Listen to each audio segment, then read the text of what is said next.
Greetings, everyone, and welcome back. Or should I say, I guess it depends a little bit on how long you've been with the channel, but let's just go with welcome to Cataclysm Dark Days Ahead.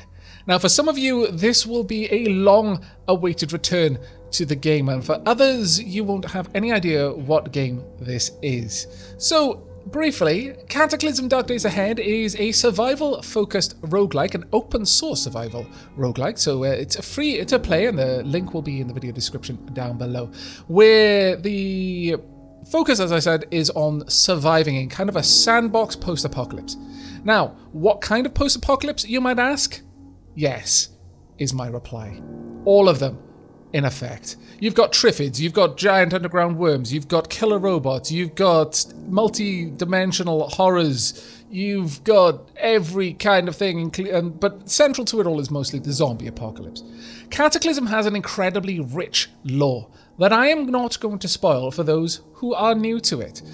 So we will discover the lore throughout the game, possibly over several characters, in fact. Now, the big thing to know about Cataclysm is it is an old school roguelike.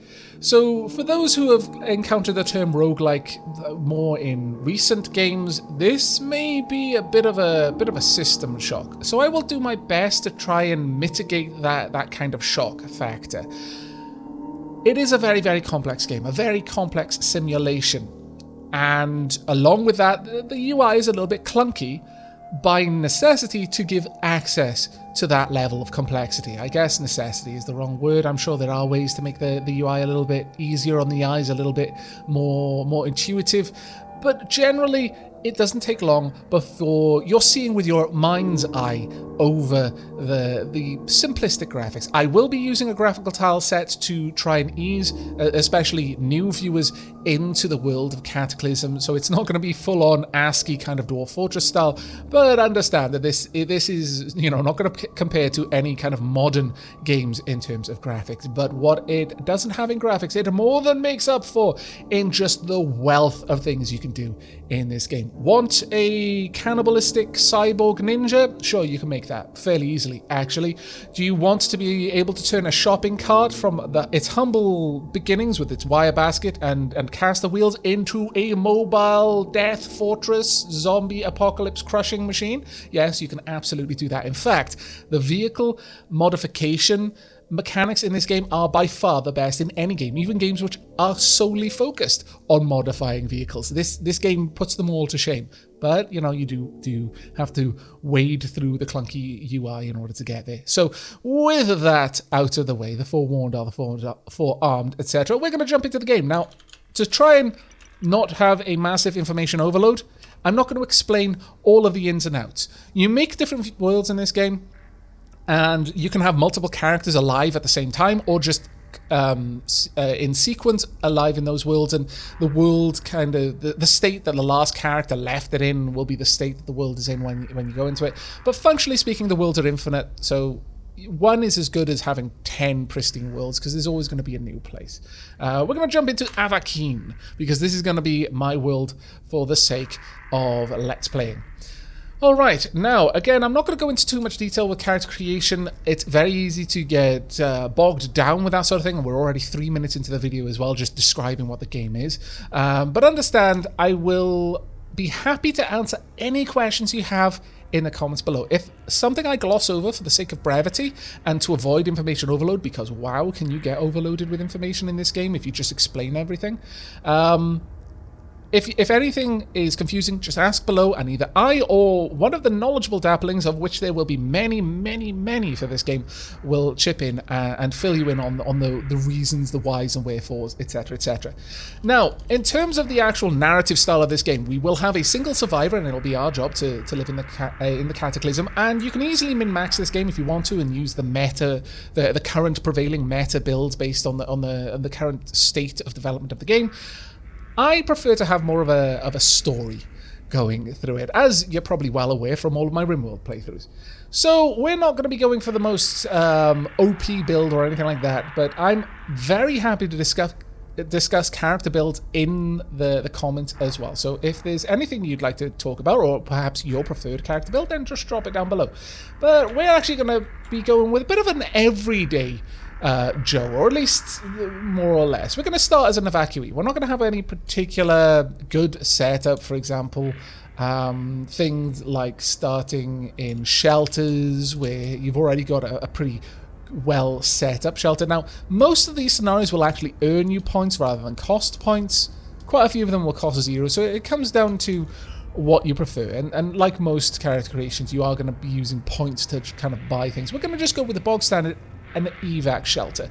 We were one of the many people who managed to get evacuated to one of the many evac shelters, only to find that maybe things weren't quite as good there as we were told they were going to be. And just as a bit of background into the game, it's kind of set in a not too distant future, but things have gone along. There's lots of genetic modification, there's cybernetics, mechanized police force, that sort of thing. This is set in the US, in a time where there's kind of a Cold War going on with China, a lot of distrust there. And then craziness happens, and it happens really quickly. From the point where things start to decay, the fall of civilization is rapid and brutal, and we're just kind of caught up in the middle of it. So we're going to go as an evacuee. Now, the scenario decides where you're going to start in the world, which is procedurally generated. Your profession dictates a lot of stuff, like your starting skills, any kind of traits, your starting items, and there are lots of things that you can go here. The basic one, the survivor, is a pretty good starting board. If you're new to the game, you start with some decent stuff. But let's try and make a bit of a story. Now, a lot of the professions are more for challenges or just completely off the wall craziness, like the lost submissive or clown or the AV club member. But let's go with student. I think let's say we were a part of the student body. Things have been kind of going a little bit bad for a while now, and rough times ahead for us, but we got evacuated perhaps with a lot of our classmates. As a result, we don't really start with any particular traits or skills. We're more or less a blank slate, and that's nice to play around with in character creation. We have these various items, most of them, they're passable, but one of particular note is the backpack. In this game, you carry things by putting it in pockets or in pouches or in your hands. And obviously, you're not going to have very many places to store stuff if you're just relying on your hands and your jean pockets. So having a backpack is massive. It's going to give us a bit of a boost. But we're not going to start with any tools, and you're not going to have any kind of water or anything like that. Right, under traits, you've got positive and you've got negative. Negative will give you points, and positive will take points to purchase. I'm going to quickly go through, and I'm going to grab a couple that I like, that I tend to use. We're going to be a bit of a truth teller. Our parents, we don't know much about them as yet, but whoever they were, they brought us up well. And whilst perhaps we were encouraged, look, if you haven't got something good to say, or if you don't want to say something, just keep your mouth shut. But if you open your mouth, and the words that come through it better be the truth, and we've kept to that. Weak stomach, we're not got that robust of a digestive system, but that's generally something we're going to be able to get through. Trigger happy. There are times when shooting guns feels good, surprisingly. That rat-tat-tat-tat-tat of an automatic gun, it just kind of takes over, and suddenly we think we're in an action movie and we're just spraying bullets probably at everything but the thing we were trying to aim for. That's the reality of this one. It just means that sometimes when we're using firearms, we're going to just unload when we didn't really mean to. Next up, we're going to go with, let's see, we're going to be a bit of a lightweight. Living the student lifestyle, we very quickly worked out that, our more fragile digestive system wasn't really up to the all-night benders that our uni mates were good for. So, it was a bit of a rough time. We're going to grab addictive personality. Now, the ones that I'm building up here are ones that are manageable, but they don't give you a lot of points for something that is effectively easy to get around. There are some that I think are just full-on cheesy. These ones, mostly like 1 or 2 points here and there, but something that I think I'm going to be able to manage around. Like, for example, addictive personality, just don't take drugs, and you're not going to have to worry about it. If you do, like painkillers, just be careful with it. Another one that I'm going to take, though, which is pretty big on the balance, is very slow sleep healing. I feel that you can sleep off a lot of stuff in this game that I would have thought, wow, you got nommed on by a zombie and really you just slept it off? Okay, fine. This one is going to slow that down, but it gives you a hefty amount of points, and that's because it is actually a pretty big negative, but I like the bit of the extra challenge it introduces. Next up, you know what? Let's go with Heavy Sleeper and Insomniac. Oh no, actually we've got 12 points there. Oh, okay. Well, we could... let's think. We could drop Trigger Happy and perhaps Weak Stomach. No, we'll keep Weak Stomach and then go with Insomniac. I kind of like the idea that the things that we've seen, the collapse of the world, it's enough to fill anyone with nightmares, and now it's kind of hard for us to sleep. But when we do, we're just out like a light. That is it. We run until our body is bone tired, and then when we close our eyes to sleep, we're gone. So we better try and sleep in a good place. Otherwise, we might not wake up until something is literally eating our legs. And that would be generally bad. Now, in terms of the positive traits, there are some that I would recommend anyone take, unless they're absolutely certain they won't make use of them. Robust genetics is probably one of the main ones that I'm going to talk about, because robust genetics does a lot for a character. It says that when you mutate, there's a better chance that you'll get a positive mutation. Well, that's really only part of the benefit that it's going to give you. When you mutate normally, which might happen because you decided to take a dip in raw sewage, or to go on a lovely nature walk in the crater of a nuclear missile strike, or drink mutagen. When that happens, normally you've got a 2 in 3 chance of developing a nasty mutation, a generally negative trait as a result. This flips that around. Now you've got a 2 in 3 chance of developing a positive trait, but it doesn't stop there. And this isn't mentioned generally anywhere, but just, learning about the game from the forums and the likes. There's also a hidden effect of mutation. Normally, when you mutate, there's a small chance, or it might actually even be a high chance, I'm not actually sure, it might be like an even chance, but of a positive mutation becoming a negative mutation, turning into its kind of opposite. In the same way, like, for example, you can't be a light sleeper and a heavy sleeper at the same time. Well, those could swap around, for example, but apply that to a mutation. So I don't know, like you've got extra eyes to being blind, whatever. That is the norm, that there's a chance that your good mutations will go away and become bad ones. With robust genetics, that's flipped around to there is now a chance of a bad mutation turning into its good counterpart. That is a huge win for you if that happens. So robust genetics, if you have any hint that you might decide to try and go the transhuman route in your playthrough, pick that trait going forward. It is worth it in spades. You can also go cybernetics, and in some of those cases they may play off. And there's lots of options here. I encourage you, if you pick up the game, experiment. It's pretty awesome. Right, the next thing we're going to be going for is a night vision. There we go. So our character here, has a bit of a hard time sleeping. Was never particularly good at taking drugs or alcohol. Might have had a bit of a quiet uni life as a result. But on the flip side, good genetic base, that's just down to luck. Or maybe just good breeding. Who knows? But fate conspired with chance, and the parts of you that work, they work really well. You're also a little bit quick. A little bit faster than normal. Quick is more for just everything, like from melee attacks to moving. Fleet-footed is specifically for moving. You're just faster on solid ground. It has to be a good surface, and then you're just a little bit faster on your feet. Then you've also got parkour expert. I've kind of got an idea for this student having a bit of an active lifestyle, actually. Maybe the parkour. Maybe he was into the skating scene, or might literally have been into the parkour scheme specifically, but just kind of built into his naturally light on his feet kind of nature. Night vision. This isn't like superpower night vision. This is just you're better at seeing in the dark than most. In the same way that some people just have more rods or cones. I can't remember which is which, but their eyes are just a little bit better at drinking in starlight than someone else. In pitch darkness, you're going to be as blind as anyone else, though. And in neon bright lights, that dark vision is just going to be massively hampered because the light is going to drown out your ability to drink in the details from the darkness. And it all kind of works as you might expect. Right, next up, your stats. Now, I'm actually running with a mod that means that my stats with this character will improve through skills improvement. It's called stats through skills. And normally, the game doesn't give you that. Normally in the game, whatever stats you have, those are the ones you're stuck with. So this is more important for someone running default than it is for me. I will show what mods the world is using once we get into game. But I'm thinking, given that there's such a healthy kind of quick on their feet, likes parkour, possibly a bit more of an outdoorsy kind of background outside of uni, or maybe in uni, maybe in some clubs and extracurricular sort of stuff. So I'm going to give them some decent strength.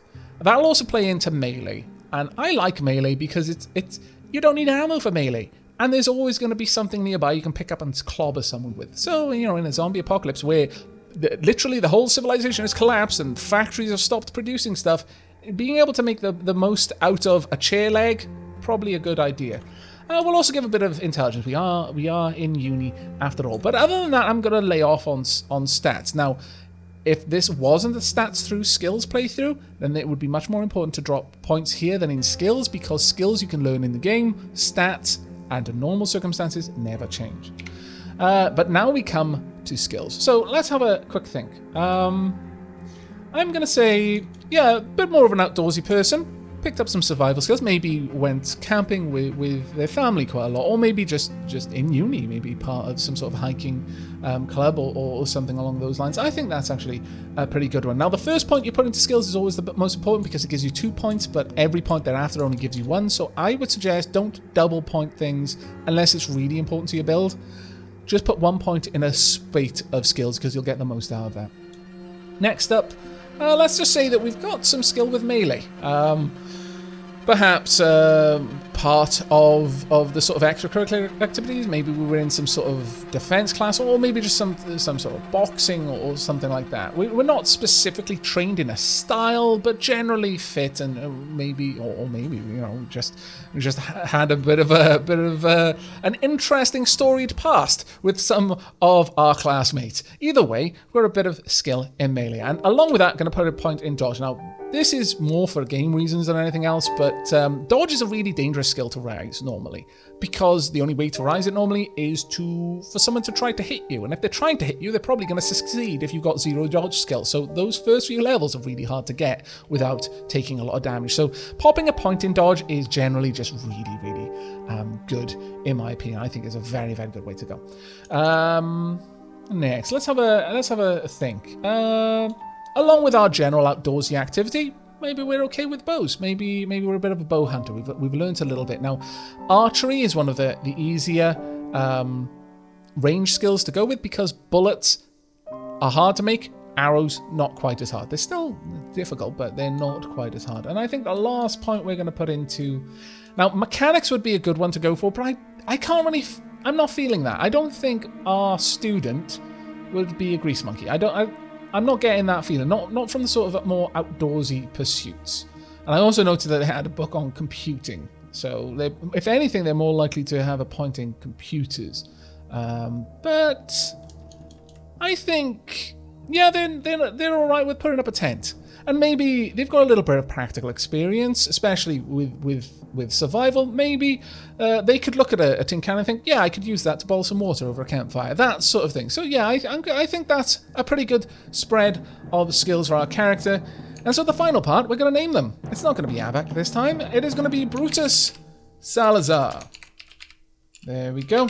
I did ask in the Dapper Discord for people to just throw names into one of the chat's name suggestions, and of course also included the patron backers list into the name list, and this is the one that Cataclysm selected. So with that, I think it's time for us to jump into game. Let's go. I know 18 minutes and all we've done is get through the character creation, but this is a fantastically complicated game.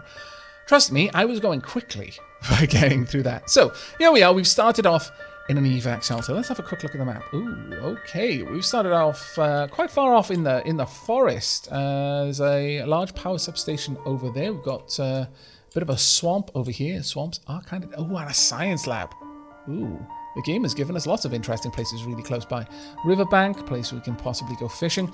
And then Thomaston down to the south. A little or maybe a possibly big area there. Okay, and an orchard as well. I like it. We've got some bookstores. Books are the chief way that you're going to be learning skills, especially skills that don't have an obvious practical way of raising it. Like, You wouldn't necessarily learn about electronics by disassembling and reassembling electrical components, because initially you wouldn't know what on earth you were doing beyond a really basic understanding of like, I attach battery to flashlight, makes light. Great. That isn't really going to teach you anything about electronics. You might get a little bit from disassembling them, but it would be a very slow thing. Those sorts of skills are best learned by doing stuff like reading books. Hacking is another one, because generally the best way of raising hacking is to hack, and if you fail, bad things happen. So, there's skills like that. But the first thing we're going to do is we're going to head over to the terminal over here. We're going to have a look in. This is the tile set that we're going to be using. Currently it is dark, and that is why there's blackness everywhere. There we go. It's a little bit better. We'll just open that window. Now, it's worth stating that this window is letting light through over here, but over here it's still dark. It's because, well, the light isn't enough to push the shadows all the way back to the far end of the room, and that's going to come in very, very important later on as we move forward. But first and foremost, let's check out the terminal here. Now, again, I'm not going to go over too much of the control scheme and the hotkeys. I will occasionally if it's a lesser known hotkey, but if you have any questions at all, please do ask in the comments down below and I'll do my best to answer any questions. So, logging into the evac shelter computer. Login successful. It's a public terminal. Press any key. Let's relay the emergency message. Greetings, citizen. A biological attack has taken place and a state of emergency has been declared. Emergency personnel will be aiding you shortly. To ensure your safety, please follow the below steps. 1. Do not panic. Good advice. 2. Remain inside the building. Sort of good advice. 3. Seek shelter in the basement. Definitely good advice. 4. Use provided gas masks. Possibly not. 5. Await further instructions. Super bad advice, do not. Okay, so we've got that. Next, disable external power. We can't do that, and there's no point in trying. Contact us. Now, this is a useful thing, and it's kind of part of the main quest, if you like. So, if you have any feedback concerning your visit, please contact the Department of Emergency Management Public Affairs Office. The local office can be reached between the hours of 9 a.m. and 4 p.m. at 555-0164. If you would like to speak with someone in person or would like to write to us, please send it to... And, you might be forgiven thinking, well, what happened there? If we actually leave it out, exit out of there, it'll tell us it takes you forever to find the address on your map, but you mark the refugee center. You have no idea how to get there by road. Now, on the map somewhere, there will be an indicator of this place, but it is very, very far away, and we have no clue how to get there currently. So, fair enough. We're not even going to see it. It's not going to be anywhere close to our current setup. Now, the other thing to do is to check these lockers. Sometimes they have things, sometimes they don't. Emergency folded blanket, that will be very important because temperature really matters in this game, and an emergency jacket. I don't think we need that. Though, quickly, I'll just go over what we're seeing over here. This is a very, very blocky little map of our immediate surroundings. Down here, we've got a bit of a better, higher resolution map, but we'll only see what we can actually see on this one. This is our health of our various body parts, because each body part can take damage independently. This is our stamina. Power will only come into play with bionics. Down here is letting us know what I've got wielded. Our current combat style, we don't know any. Our temperature, which is comfortable. Our general stats. This is an indication of our morale. If we press V, it'll show us our morale. Nothing is affected. We've got neither positive nor negative. Focus is tied to morale. Now, focus is what you're going to learn with. Every time you have a learnable moment, if you've got focus, you might improve the skill. But if you've got low focus, you're probably not going to improve that skill. And focus goes up or goes down based on your morale. Low morale actively decreases your focus, and learning things actively decreases your focus. High morale will replenish your focus over time. Speed is our general state of how quickly we're moving. This is how many turns it took, this little zero here, to do the last thing we did. For example, moving here is costing me 87. Moving there, 102. And 102 to get off. 87, 102. That is really important to know. Sound is how much sound the last action made. Whatever it was. Climbing over a chair, running, building something. Pay very close attention to that. Because zombies will respond to that. And generally, things can hunt you by sight, sound, or smell. They will prefer sight if they can see. If they can't see you anymore, they'll go to the last place they heard you, or they'll try to hunt you via sound. And if they can't do that, they'll try and follow your scent if they've got the ability to hunt via scent. In the absence of all those things, you're scot-free. Just run away. Lighting is currently dark. And then over here is giving us an idea of the day and the time. We don't have a watch at the moment, so we haven't got an exact idea of what time it is. So this is our best idea. This little blue area is kind of like whether it's clear and in the sunny portion of the day, and this black area, whether it's in the night portion of the day. Safe we'll get into a little bit later. But that's it for the general interface. We'll get into the rest of that later. We're going to pop down the stairs and have a look around. Now, I can see a lot down here, and that is because of my night vision. Let me turn that off though, so you can have a quick look at what that would look like if I didn't have it. Much smaller view radius. That is extremely, extremely important to remember. What have we got here? A pair of winter boots. Okay, I'll pick those up for now. And a pair of shorts. Not actually anything that I really care for, and there was nothing else down here of note. Before we do anything else, we're going to need to head into somewhere where we can gather items. Basically, we're going to need to start looting, and that's where things are going to get a bit dangerous. Now, we're currently wearing a pair of sneakers, which is good. Let's have a look at my overall armor. Now, you wear your armor in layers, close to the skin, normal layer, over clothes, and then strapped over on the outside. And wearing lots of layers will increase your encumbrance. Everything also has like a value of how much it covers you, how much it warms you up, so on and so forth. Our current sneakers, for example, they've got a coverage of 80. They encumber us by 2, which is very low. Warmth of 20, which is cool. So the coverage of 80 means in percent. If it was 100%, then if anything attacked the feet, they would hit the sneakers first. But at the moment, there's an 80% chance they'll hit the sneakers. It'll protect from bashing and cutting by 3, and no environmental protection. If I stood in acid, I would be burned. It fits you well. If something fits you well, it's generally going to be less encumbrance. But, you know, it's not very warm. It's only got a warmth of 20. Let's have a look at these boots that I've got. I can compare things. So I'm going to compare the pair of winter boots and the pair of sneakers. Right, so my sneakers they take up less space, which is good. They're made of cotton and leather, whereas the winter boots are made of plastic and wool. The winter boots cover a little bit more, and they are significantly warmer. A lot warmer, but they are much more encumbering. Now, encumbering basically run by the color code. If it's not got a color at all, then it's a non-issue. If it's kind of in the yellows, it's kind of an issue. But it's nothing huge. If it turns red, then you are seriously encumbered and should really have a look at how that's affecting you in more detail. But the winter boots do offer me a lot more protection from bashing, cutting, and they actually offer me a little bit of acid protection and environmental protection. So I'm going to wear those. This item does not conduct electricity. It won't let water through unless I jump in a river. And the piece of clothing fits me. Furthermore, and of particular note, it can contain items from 0.08 litres up to 0.25 litres. Effectively, or length, sorry, that's probably length rather than litres. Effectively, we can store a knife in our boots. That is something that our sneakers cannot do. So, we're going to go ahead and we're going to swap those out. I don't want my sneakers on anymore. I'm going to wear my winter boots. I don't care if they're shorts though. Right, let's wear the winter boots. That is going to be a bit better. Now, you can wear things from around you if you happen to be next to something. For the time being, though, I'm just going to open all of these curtains and have a quick glance around. Nothing too bad. I am actually being a little bit more callous with how I'm looking about than I normally would. Usually, doing this sort of thing just by opening the curtain is kind of a dumb thing to do. Oops, I opened the window and climbed through.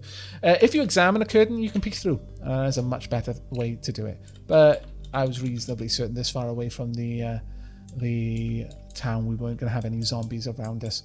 Now, the first things we're going to start doing is we're going to start looking in the brush. I found some wild vegetables and a cigarette butt. Oh, well, that's great. I'll take the wild vegetables, though. These little bushes here, you can have a look in them if they're green. If they're grey, you've already found everything. A pile of straw, some more wild vegetables. You know, some noms are always good. Anything else? We've got some more wild vegetables. Excellent, excellent, excellent. What I would like, though, is a stone or a stick. We need something to be able to smash other items with. I've spotted a crack. That's not good. That is not good. In terms of monsters, people are probably going to see a lot of Cthulhu and sort of Lovecraftian creations.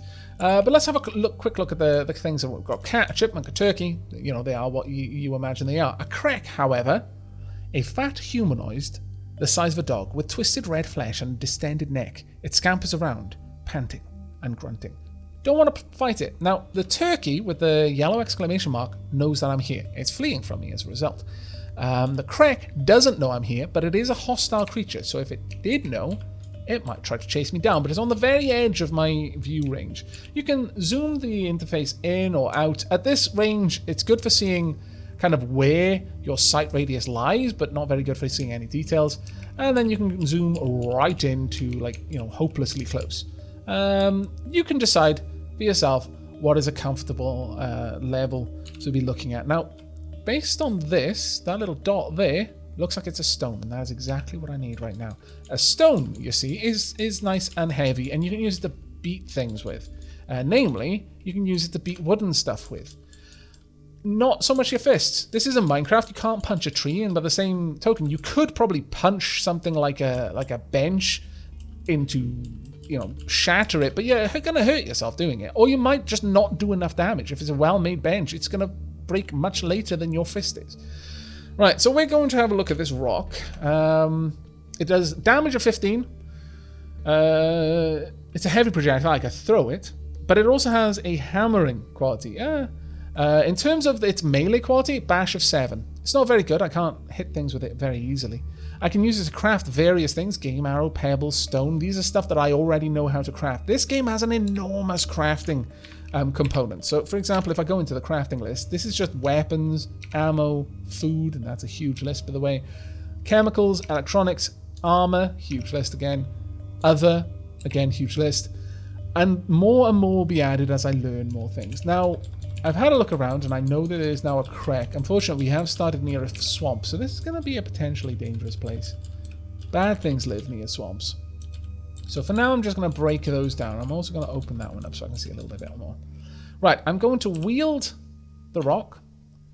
And it takes you a long time to wield the rock because it's not a very easy to wield item. It took us 224 time units to do that. I'm also a bit sad now. Actually, that was looking at items. Ooh. Sorry, creatures. There's a foot crank over there. Oh, we might even be able to get into some things. I noticed, though, it looks like way over here, we've got some rubble. It looks like there may have been a crash over here. Oh, my lord. Looks like a crashed military vehicle. We have hit the jackpot. My goodness, that's good. That's fantastic. Absolutely fantastic. Well, I was going to smash this. Huh. Okay, we're going to try. There we are. Using my rock, I smashed this, and I've now got a 2x4, a nail, and some splintered wood. Let's have a quick look at what I can make. I can make a rock and a sock using my socks. I'd rather not, though. Crude sword, makeshift glaive. Can't make any of those. Let me have a look at other and tools. I can only make fishing hooks. Let's have a look at knives. I can't make any kind of knife. Maybe a sharp. Let's have a look if I can make a sharp rock. Or what I would need for it. I'd need 2 rocks, basically. Okay. Okay, we can do that. For now, though, I'm going to grab this 2x4. And I'm going to wield the 2x4. It is significantly more dangerous than a rock. Which does bash of 7, melee of -2 to hit, and moves 78 per attack. The 2x4 uses a lot more moves, 110, but it has a modifier to the melee skill, and it does 10 bashing damage. So I'm going to store the rock in my inventory, and I'm going to wield the 2x4. That is my first weapon. I would prefer something a little bit more... crack is advanced. I'd prefer something a little bit more stabby, if I'm perfectly honest. There's plenty of food around here that we may be okay up here. We may do okay for ourselves. Oh my lord. What's all the way up there? They're probably dogs. Feral dogs, yeah. Now they are tracking, but they might at the moment, be more largely ignoring me. Okay, you don't want to walk over this rubble, by the way. It's kind of painful. It's rough, unstable, sharp. You don't want to play with that. Having a look at the dogs. The possum is ignoring us. The dogs are tracking. Might not be tracking us, though. They're just tracking at the moment. We're going to get close if we can. The dogs are a little bit far away. They're not going to care about us right now. But this MBR vest is huge. A modular bullet-resistant vest. It has pouches for extra armor insert, but without them, provides a little more protection over a regular vest. But that is going to be pretty good for us over time. We're going to take it, and I'm immediately going to wear it. Let's have a quick look at this then. So, compare the items. The MBR vest and, let's say, my t-shirt. So, I think both of them are worn close to us. Let's have a look. Oh no, it's worn over clothing. Oh, of course, it's an MBR vest, isn't it? But this has an encumbrance of 7. It's much higher than the t-shirt. But it has a bit of extra storage. 2.5 litres worth of storage, which is great. It can resist 8 bashing, 16 cut. I take about 30 minutes to disassemble it, and I might get some Kevlar plates. No, this is really good. I can use it to make hard plates, steel plating, super alloy, Kevlar plates. Maybe if I pick up the Kevlar, I'll be able to use this. Let's take the Kevlar plate. Packed M72. Wow, this is a packed M72 law. Packed in its storage form. Use it to pop it out and make it ready to fire. Once it's activated, it cannot be repacked. This is ridiculous. Army helmet. A heavy helmet that provides excellent protection from all sorts of damage. Techniques: block, medium blocking ability. If something tries to hit us in the head, there is a chance that this helmet will simply block it. So that's great. And it has a lot of encumbrance, but head encumbrance isn't actually much of a problem. It'll protect from 10 bashing and 15 cutting. That is huge. Let's go ahead and wear that. What else have we got? We've got steel plating. Okay. But what else have we got around here then? Let's have a quick gander. We've got steel chain. We could use that to make all sorts of things. More Kevlar plates. A jumpsuit. We've got human flesh. No. Human bones, a large fire extinguisher, and another engine. What is this? Military black box. Doesn't matter to me right now. Look at my little character wearing his helmet. Oh, he's so proud. Let's grab you, though. I don't need that. The steel chain yet, but it might be something we want to look into in the future. Now, the jumpsuit covers the torso, the arms, and the legs. It has pockets to warm the hands. Bone needle. A thin, short-sleeved jumpsuit, similar to those worn by prisoners, provides decent storage and is not very encumbering. Okay, well that's worn on the regular layer of clothing. So, what have we got? We've got a t-shirt. Actually, yeah, we could wear that without it over-encumbering us. At this point, I think it's probably worth me just quickly having a look and explaining the way that encumbrance works. So right now, this is everything that I've got on. But if we look at the torso, for example, I can see there's a jumpsuit worn over the MBR, which is worn over the backpack, which is worn over the t-shirt. That's just silly. It fits me well. Actually, no, that isn't worn close to my body. The backpack is strapped onto me. The MBR is worn over my other clothes. So that needs to go underneath the backpack. Otherwise, effectively, it will take damage first. The backpack, for example, only covers 30% of me. If someone tried to hit me, there's a 30% chance it'll hit my backpack. It's not going to protect much. The MBR, 85% chance of something hitting that, and it protects a lot better. The jumpsuit, however, should be worn where the t-shirt is, and this is better than the t-shirt. Now, currently, if we look down here, you've got a 2. There's 2 on legs and 2 on torso. Part of that is 19 is the combined encumbrance. So the t-shirt, which has an encumbrance of 0, the jumpsuit with the encumbrance of 2, the MBR of 7, so we're up to 9, and the backpack, which is 10, that's 19. But I'm getting an extra 2 because I'm wearing 2 things on the same layer. My t-shirt and the jumpsuit are not really built to be worn with each other. So if I take the t-shirt off, actually, just take that off, so t-shirt rather than drop it. If I have a look now, we've not got that extra 2 there. Brilliant. So my total torso encumbrance is 19, which is manageable. It's not terrible. The army helmet, a head encumbrance of 20. It could be refitted though, which is actually pretty cool. And so could the jumpsuit. That probably would go down to an encumbrance of 0 if I refit that, which is great. Now, the thing with the pockets, if I'm not wielding anything, so nothing is occupying my hands, I can put my hands in the pockets to warm them up, which is pretty cool because my temperature on my hands is minus 39. It's spring. It's drizzling. It's not a good time to be wielding something. So actually, let's also unwield our 2x4. Still that in my inventory. Now if we look, my hands have got their minus 22, which is green, which means, yeah, it's okay. It's a comfortable temperature. Yellow is, it's kind of on the warm side. Over a long period of time, this might get too hot. Blue is, it's really, really chilly. And red, it is way too hot. You were wearing 40 layers and it's like 20 degrees C outside. You are actually going to slowly die as a result of overheating from this. So, you know, green, yellow, yeah, they're all right. 0 means there's no particular change in temperature. Your eyes don't have that, for example. Wearing the army helmet is fine.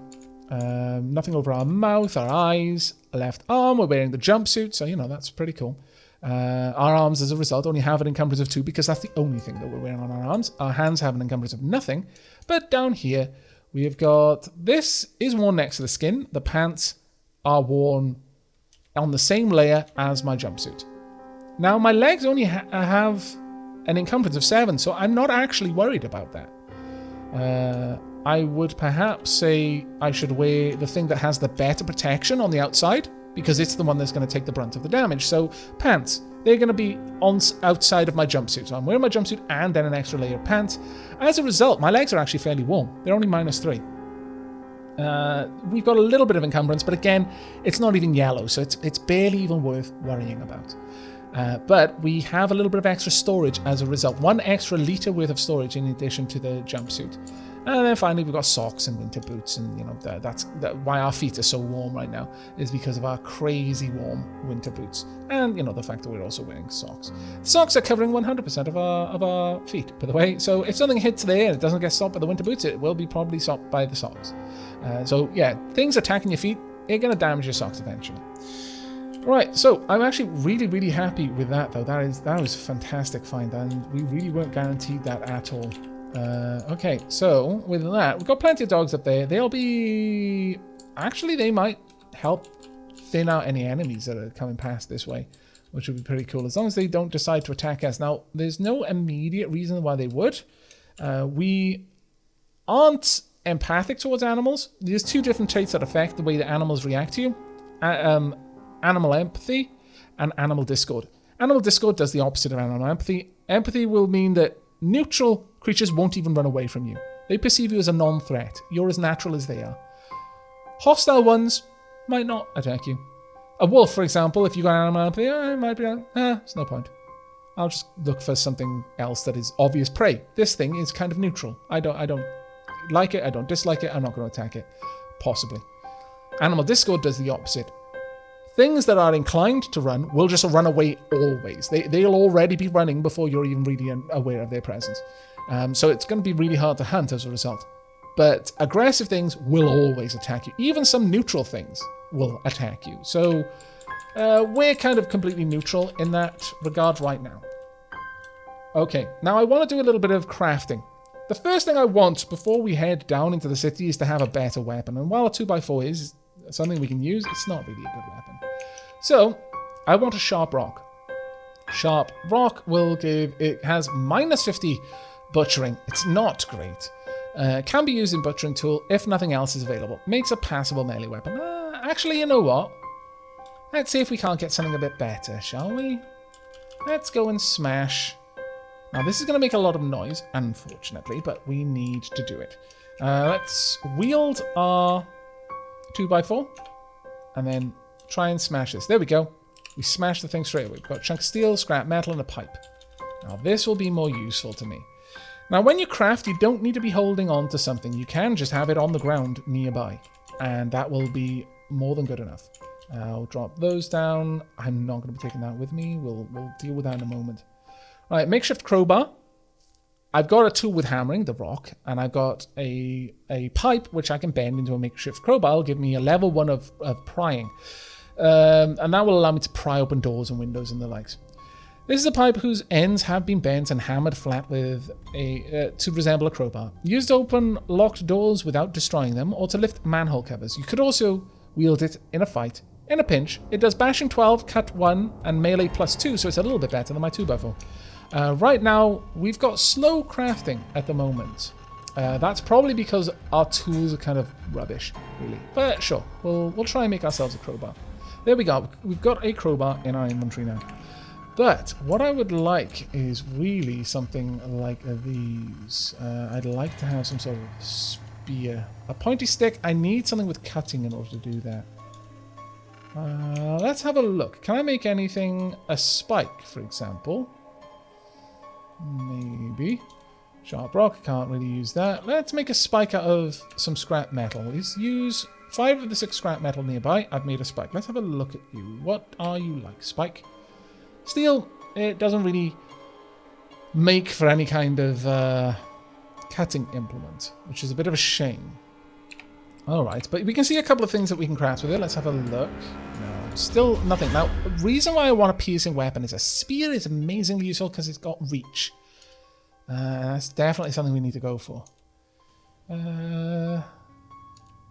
Let's have a look through. One hammering. I'd need a rag, 2 long strings, and 3 spikes to make this. A forked spear. Alright. I can't make a pipe spear because I need something that can weld. Copper knife. I'd need copper. A knife spear. Well, I've got the spike now. I just need a rag and a long string. Okay, well, let's have a look at those two. I can't make pointy sticks yet, which is a shame because this is something that gives me food cooking quality. So you can skewer something on it and then cook it over a fire. But any spear more or less has that. In fact, the knife spear would have cutting as well. The forked spear would only have food cooking. Now, the thing here is that of these two, the forked spear has a nicer quality in that it has parry. Now, parry is a very high blocking ability, whereas block is just medium blocking.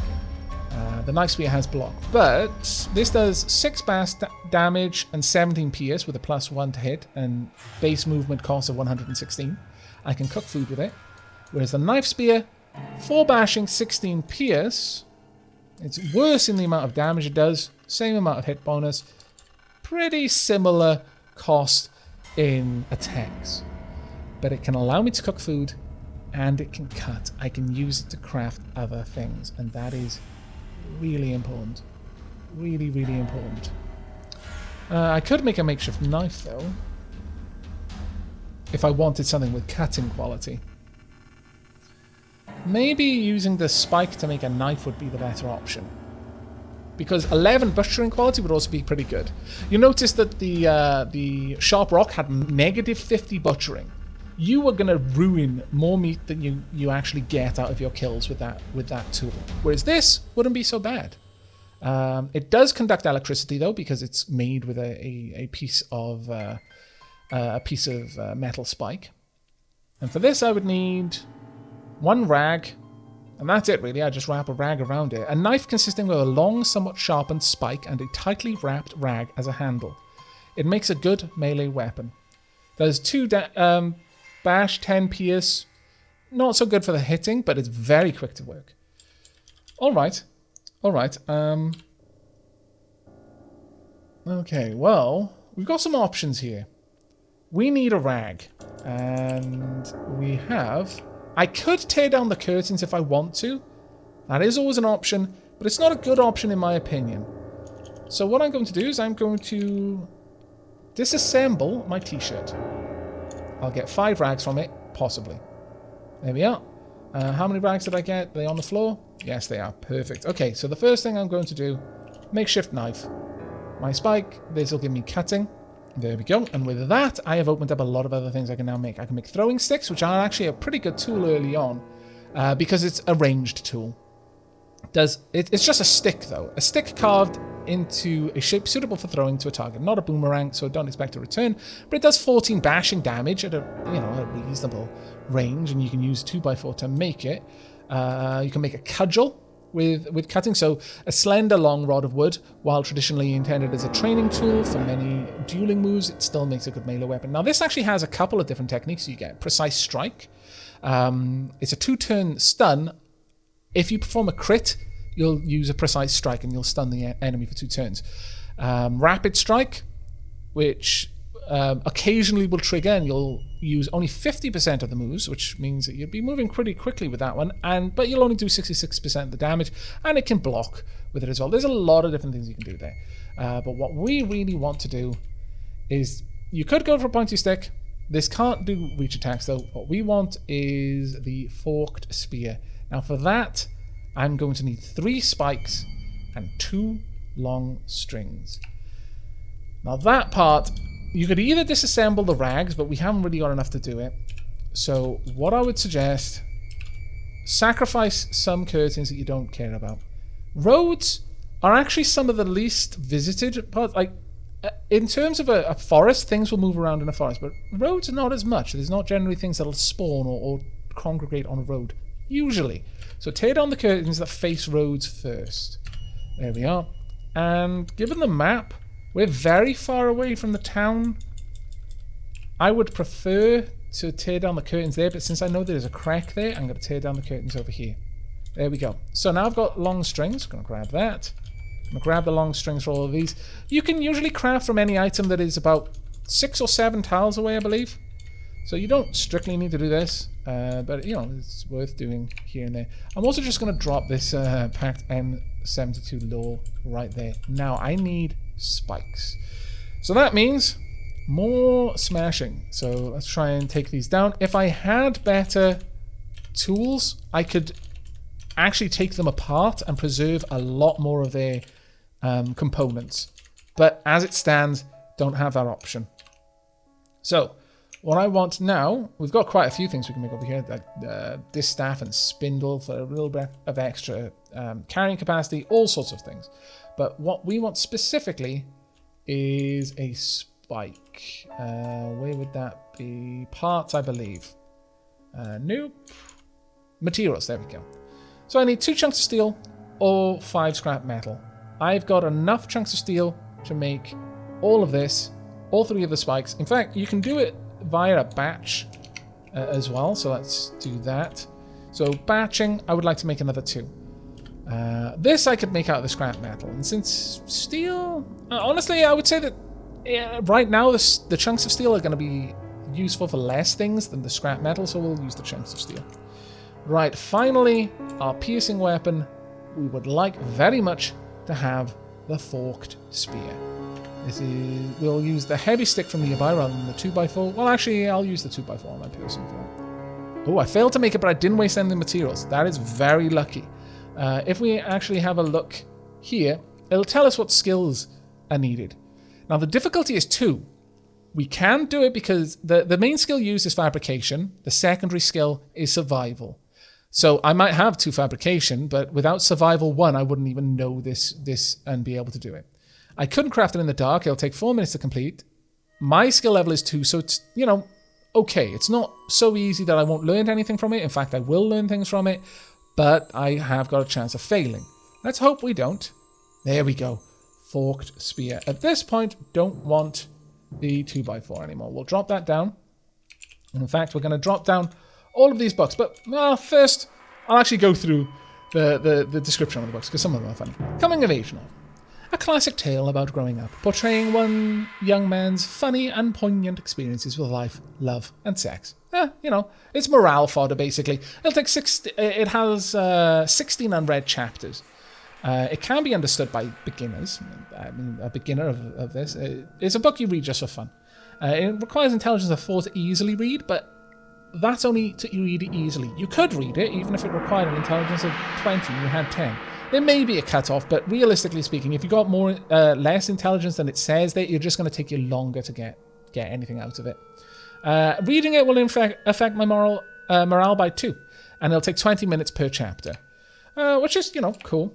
We'll drop that one down. Don't care for it now. the big book of short stories. Requires intelligence 7 to read this, but it'll affect my morale by 5, and each chapter is 48 minutes, but there's 28 unread chapters. This humongous volume contains a vast collection of short stories by different authors, spanning a wide variety of topics. Marvellous. Then the Zombie Survival Guide, which I know a lot of you will be like, oh, that's great. It can be understood by beginners, again, intelligence of 7. Only a morale plus 2, honestly. I imagine it should be negative morale, really, given the situation. But while this seems like it would be very useful in this situation, the sheer amount of misinformation present makes it practically useless. And finally, we've got Principles of Effective Communication, a hardbound book devoted to being an effective and persuasive speaker. Now, this one can take our skill up to 6 in speaking, but we need skill 3 to even understand it. Otherwise, it is pure gibberish. We would get nothing from this in trying to read it. Finally, how to browse the web. Can be understood by beginners, so we don't need any skill level to read it, and it can take our computers up to level 2. Now, reading is great because as your skills increase, they'll affect different stats. Like melee skills will affect your actual physical stats of strength. There's a little bit of a disconnect there because you could learn more about fighting from a book and then you'd get stronger without actually practicing, strength-based exercises. But generally, it makes it a little bit more sense than never changing your stats. But things like this would increase our intelligence, and intelligence is really useful for a lot of stuff, including reading. The more intelligent you are, the faster you can read. Very beginner level information about computers. All very, very cool stuff to know, I'm sure. But we're going to pop all of that down right there. Now, we're carrying around a lot of makeshift items, which is fine. It's not great, but it's okay. Let's have a look. Brazier. I need a tool with a hammering of 2 or more and 2 sheet metals. We have no sheet metals because I had to break all of our lockers just with my regular tools. That was a sad moment. We want a hammer and a screwdriver as soon as we can so we can start taking apart further items less wastefully. But I think that's going to be where we're going to wrap up this first episode. We have equipped ourselves actually pretty bloody well considering. Though, you know what? The last thing I'm going to do, can I have a look at this? Can I activate it? I can use it to craft MBR vests, ceramic plates, all of that sort of stuff. You can't do anything with it. Let me have a quick look. MBR. I need more. Hard platings, 2 steel platings, super alloy, 8 Kevlar plates to make this even more super awesome than it is currently. Oh, wow, that's fine. Wow, okay. Lots of encumbrance for some of these, though. Crazy amounts of encumbrance. Still, pretty cool. Kevlar plates would be the easy one. If we can find a lot of military stuff, we might be able to take it apart to get Kevlar and then be able to make a pretty cool vest. But that is going to be where we wrap things up. So far, our survivor is doing quite well. Brutus Salazar had a bit of a good start. There may have been some horrific crash outside before we arrived, or maybe that's what kind of awoke us to the Cataclysm, and at that point we took control of Brutus after hearing this horrific crash just outside. And as a result, we've actually ended up with some decent gear from that. Enough that our first dip into the town is probably not going to be as dangerous as it would have been otherwise. But that's going to be for the next episode. So until then, and as always, I do hope you've enjoyed. Do remember to leave a like if you liked and sub if you haven't. But I'll see you then. Take care, everyone.